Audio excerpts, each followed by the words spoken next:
आज 1,00,000 रुपए 20 साल पहले 1,00,000 रुपए की कीमत क्या थी? आज के 1 करोड़ के बराबर थी या नहीं थी? आपने आज से 20 साल पहले 1,00,000 रुपए रखा और आज वो पैसा ज्यादा से ज्यादा 2 लाख हो गया होगा। यस या नो? जबकि उस पैसे को आप मार्केट में इन्वेस्ट किए रहते तो आज उसकी कीमत 1 करोड़ की होती, लेकिन आपने कितना बनाया उससे? ओनली 2 लाख।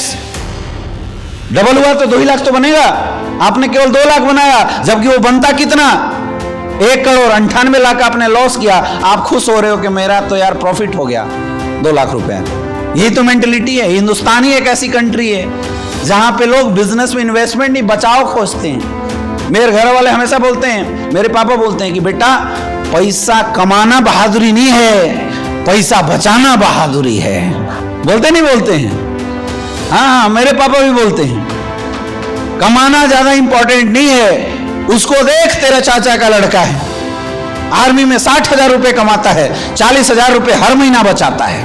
मैं बोला वो जितना पैसा बचाता है उतना तो मैं ड्राइवर को सैलरी देता हूं, हम कैसे बचा सकते हैं भाई? समझो बिजनेस एटीट्यूड। जो बंदा डायमंड के बाद 12 लाख रुपए बचा लिया तो भैया 10 साल बाद उसके पैसे हो जाएंगे डबल, यानी 24 लाख रुपए। यस या नो? लेकिन उसका धंधा हो जाएगा आधा, 5,000 रुपए वीकली। वही बंदा अगर 10 लाख रुपए खर्चा करके गाड़ी खरीद लेता, उसकी EMI होती थी 40,000 रुपए की ज्यादा से ज्यादा, 1 साल में बन जाता ब्लू डायमंड, कमाता 1 करोड़ रुपए। बताओ प्रॉफिट था या लॉस? लेकिन यहाँ बुद्धि उल्टा काम किया। क्या किया रे भाई? FD कर दिया सर। समझ में आ रहा है हम कितने पीछे हैं? मैंने तो पहली दिन बताया था भैया, हम तो पुशिंग बिजनेसमैन है, हमें तो पीट पीट के ठोक ठोक के कोई बिजनेसमैन बना रहा है। हमारी एटीट्यूड तो कभी थी ही नहीं और ना होगी इतनी जल्दी। सुधरने वाले तो आप हो नहीं, मैं कितना भी समझाऊं। 5-6 ट्रेनिंग के बाद शायद कभी सुधरने का नाम लो। इस दुनिया का सबसे बड़ा इन्वेस्टमेंट होता है बिजनेस इन्वेस्टमेंट, क्योंकि बिजनेस का इन्वेस्टमेंट कभी भी पीछे नहीं जाता, हमेशा ग्रो करके देता है। आप हमेशा ग्रो करके देता है। ग्राउंड में भागने के लिए पैसे खर्च होते हैं, अलग अलग सेंटर पे जाने में पैसे खर्च होते हैं नहीं होते हैं? जो बंदा 30 के 30 दिन ग्राउंड में रहेगा उसके होटल के खर्चे होंगे, उसका ट्रेवलिंग का खर्चा आएगा, बाहर रहेगा तो खाने का खर्चा आएगा, डाउनलाइन के साथ आएगा तो डाउनलाइनों को भी खिलाना पड़ेगा, खर्चा होगा कि नहीं होगा? लेकिन घर में रहो तो सारा पैसा बच गया, नहीं बचा। इसलिए तो आप घर से बाहर निकलते नहीं हो, कोशिश करते हो 30 दिन में 20 दिन घर में रहे। यही तो आपका फॉर्मूला तो यही है ना, आपके तो फॉर्मूले यही है या ना? मैंने जस्ट उल्टा फार्मूला पकड़ा। मैंने बोला मैं खर्च करूंगा, मैं ग्राउंड में जाऊंगा, मैं लोगों से मिलूंगा। मुझे याद है जब मैं 2018 में बिजनेस कर रहा था और 1 करोड़ की इनकम के बाद अकाउंटिंग शुरू हो जाता है। जब मेरी अकाउंटिंग होनी शुरू हुई तो मैंने अकाउंटेंट को बोला कि मेरे एक्सपेंस थोड़ा सा बताओ। तो उसने बोला कि सर आपका 2018 में ट्रेवलिंग होटल का जो एक्सपेंस है वो 20 लाख रुपए का है।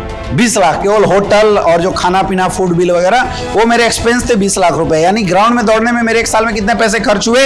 1 साल में मैंने खर्च किए 20 लाख और मेरी उस साल की इनकम थी 1 करोड़ 18 लाख रुपए की। दूसरे साल 2019 में मैं फिर भागना शुरू किया और मेरे उस समय खर्चे थे 35 लाख रुपए की। 1 साल में मेरे होटल, ट्रेवलिंग, गाड़ी, ये सब मिला के टोटल जो खर्चे थे वो लगभग 35 लाख रुपए से 40 लाख रुपए की थी। और मेरे 2019 की जो इनकम का अगर मैं प्रोफाइल आपको दिखाऊंगा मेरे दोस्त, आप चेक कर लेना। 2019 में मेरी जो टोटल इनकम थी 1 करोड़ 70 लाख से ऊपर की मेरी इनकम थी। बताओ मैं प्रॉफिट में था, लॉस में? प्रॉफिट में था, नहीं था। 20-21 में तो मजबूरी थी, कोई बाहर गया नहीं, इसलिए उसका खर्चा जोड़ दो। अब आ जाओ 22 में अगेन मैंने अपनी अकाउंटिंग करानी शुरू करी। चूंकि रैंक बढ़ जाता है तो ट्रेवलिंग अपने आप कमजोर हो जाता है, कम हो जाता है। हमारे जगह पे हमारी डाउनलाइन भागने लगती है, हमारे लोग भागने लगते हैं, तो फिर हमें कभी पार्टी दे दिया, कभी फंक्शन कर दिया, इस तरह की हमारे एक्सपेंसेस होते हैं। लेकिन फिर भी 2022 में जो मेरी ट्रेवलिंग एक्सपेंस थी वो 55 लाख रुपए की थी और 2022 की मेरी इनकम थी 2 करोड़ 50 लाख रुपए की। प्रॉफिट में हूं, लॉस में हूं? प्रॉफिट में हूं, लॉस में हूं?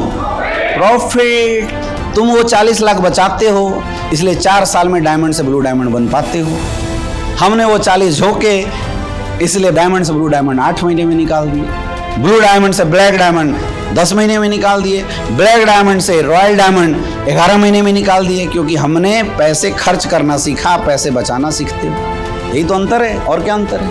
अब थोड़े बड़े लेवल पे क्या था, हमें अब ड्रेस क्या कॉमन होने लगा। हम कहीं से कोई प्रोडक्ट खरीद के लाते थे, इधर से कोई और कॉपी कर लेते, तो फिर हमने ड्रेस डिजाइनर बनाए। तो मेरे पिछले साल ड्रेस डिजाइनर की जो टोटल बिल निकल के आई थी वो 12-15 लाख रुपए की थी।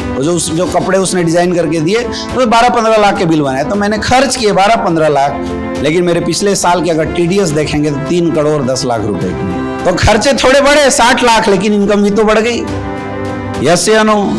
हाँ या ना? अब इस साल मैं टारगेट लगा के चल रहा हूँ 5 करोड़ 5.5 करोड़ का टारगेट है मेरा इस साल का। उस पे हम लोग काम कर रहे हैं। तो क्या होगा, 50 लाख खर्चा कर देंगे, 60 लाख खर्चा कर देंगे, 70 लाख खर्चा कर देंगे, फिर भी 4 करोड़ का तो प्रॉफिट आएगा नहीं आएगा? यह है बिजनेस एटीट्यूड। बचाने से अमीर नहीं बनता इंसान, खर्च करने से अमीर बनता है। एटीट्यूड चेंज करो, अपने आप जिंदगी बदलेगी।